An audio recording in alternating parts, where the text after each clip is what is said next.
Hello. What strange times we are living in. I wonder how often you've heard that expression during the last few weeks. But it's true. We are living in extraordinary circumstances that are entirely new and very strange to most of us. We're even learning a new vocabulary with words like lockdown, social distancing, shielding, and of course the dreaded R number.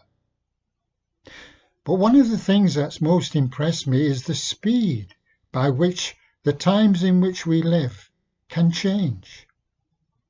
My wife Mary and I were returning from a few days' holiday in the Scottish borders a few weeks ago, enjoying the sunshine and the scenery of early spring. And the very next day, we were in lockdown, unable to go where we wished or do what we wanted.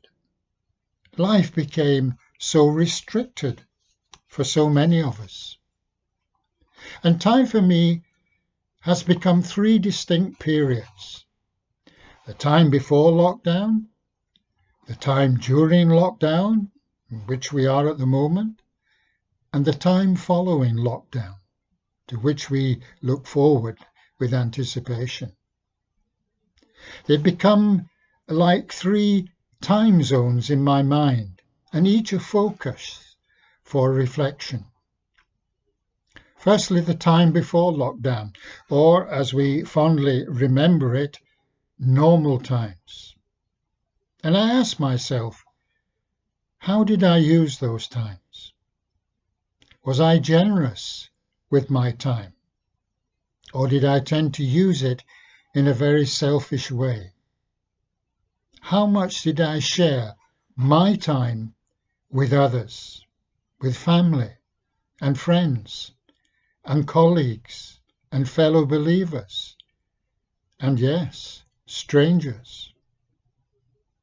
Was I mean with my time, giving the barest minimum to recognizing the needs of others and responding with help and support? Then again, did I waste my time on purposeless activities and pointless conversation? Regret is a very heavy burden. But now I am in this twilight zone of lockdown. The streets are quiet, the news depressing, and the world seems to have slowed on its axis. But hey, the birds are still singing. The colour is returning to our gardens. Jobs that have been years on the to-do list are being completed at last. And we see the undaunted NHS and all essential workers exhibiting a bravery and compassion that is an inspiration to us all. Hope, expectation, patience must hold us in their embrace during this time. And what about tomorrow, when the new normality dawns? What do we do about that? Well, I have a Bible verse for you, and I'd like to read it to you now. It's taken from Ephesians chapter 5, verses 15 and 16.